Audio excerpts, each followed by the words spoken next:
প্লেনের প্লেন আমাদের বাসার উপর দিয়ে যায়, তখন অনেক শব্দ হয়, তখন একটু ভয় লাগে।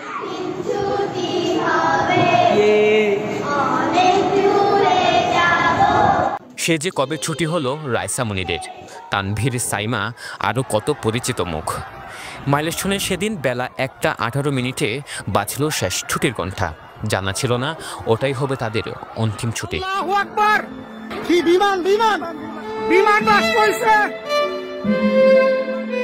এই নামগুলো শুধু তালিকার অংশ নয়, এক একটি নামই এক একটা থেমে যাওয়া নিঃশ্বাস। কজন মানুষই মনে রেখেছে নিষ্পাপ মুখগুলো? সময় কি সব ভুলিয়ে দিয়েছে, নাকি চাপা পড়ে আছে মাইলস্টোন ট্র্যাজেডির নীরব চিৎকারে?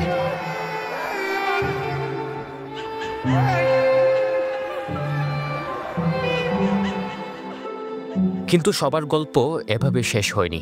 রাইসারা চলে গেছে, আর ঠিক সেই ভাঙাচোরা স্মৃতির জীবন নিয়ে বেঁচে আছে কক্সবাজারের আলভিরা, যে কিনা হাসপাতালের বেডে পোড়া শরীরে এঁকেছিলেন বিমান বিধ্বস্তের মাইলস্টোন ট্র্যাজেডির চিত্র। চিকিৎসাধীন মাইলস্টোন ট্র্যাজেডির বেঁচে থাকা ছাত্রী আলভিরা এখনও পুরোপুরি সুস্থ হয়নি। প্রতি 10 দিন পর পর তাকে বার্ন ইউনিটে যেতে হয়। সেই অগ্নিদগ্ধ দিনগুলো এখনও তার মনে ভাসে, কিন্তু তার বেঁচে থাকার অদম্য ইচ্ছা সবকিছু জয় করেছে। ঢাকায় সরাসরি যাওয়া সম্ভব নয়, তাই ভিডিও কলে কথা হলো তার সাথে। জানতে চাই আলভিরা কেমন আছে। এখন ভালো, মোটামুটি। এরকম আগের চেয়ে সুস্থ লাগতেছে? হ্যাঁ, পড়ালেখা হচ্ছে, আমি আপাতত বাসায় পড়তেছি, স্কুলে যাওয়া হচ্ছে না। তো তোমার এখন কি করতে পছন্দ করে, অথবা ভালো লাগে কি করতে? এখন বাসার মধ্যে কি করো? আমি হচ্ছে বাসার মধ্যে স্কুল থেকে অনেক বই আনছে, পরে বই পড়ি, ড্রয়িং করি, তারপর খেলি, ফোন দেখি। স্মৃতির অন্ধকারের ছোট্ট মেয়েটি আজও মানসিকভাবে ভেঙে আছে। একটি বিমান মাথার উপর দিয়ে গেলেই থেমে যায়, ভয় পায়। তবুও পড়ে যাওয়া হাতে ধীরে ধীরে বইয়ের পাতা উল্টাচ্ছে। স্বপ্ন দেখছে বড় হয়ে মানুষের উপকারে আসবে। পড়ালেখা এখনো বন্ধ করেনি কঠিন পরিস্থিতির মাঝেও।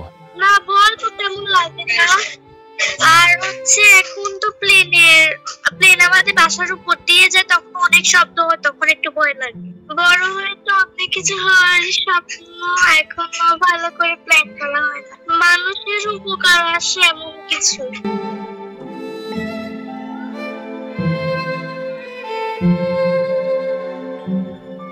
কক্সবাজারের বাড়িতে দেওয়ালে আঁকা চিত্র, পাশে সাইকেল, হেলমেট আর খেলনা। অর্জনের মেডেলও চোখে পড়ে মেধাবী এই শিক্ষার্থীর। পুরো বাড়িটা খালি, আর অ্যাকোরিয়ামের মাছটি জানতে চায় আলভিরা ফিরবে কবে।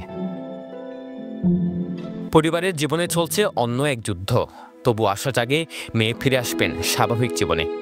বাবা জসিমউদ্দিন জানান কিভাবে আলভিরা বেঁচে ফিরলেন মাইলস্টোন ট্র্যাজেডি থেকে। তাদের স্কুল ছুটির পরে সে অপেক্ষা করছিল কোচিংয়ের জন্য। সে এবং তার বান্ধবী হাত ধরে বারান্দায় হাঁটতেছিল।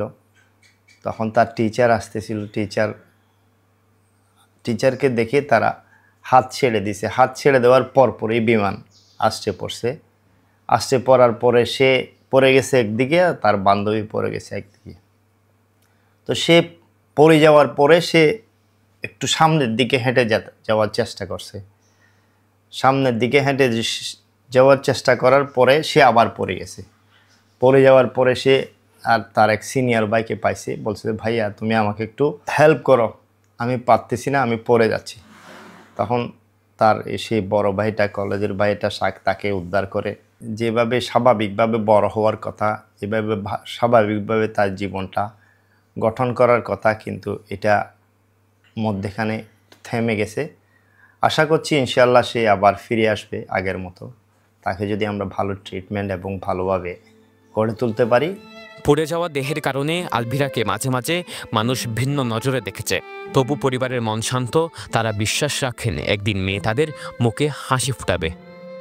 বের হয়ে আমি একটু ফুচকা খেতে যাব, তখন আমি আর ওর মা তাকে নিয়ে দোকানে গেলাম।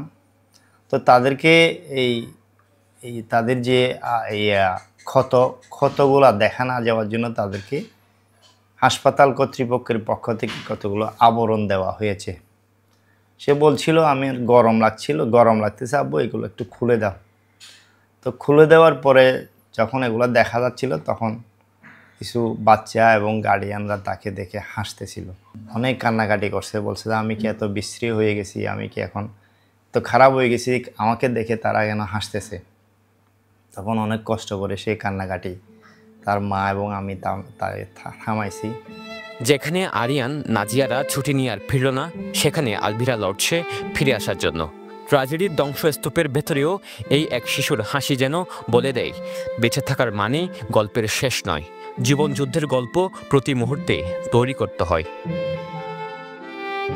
সরোয়ার সাকিব, পেনুয়া নিউজ।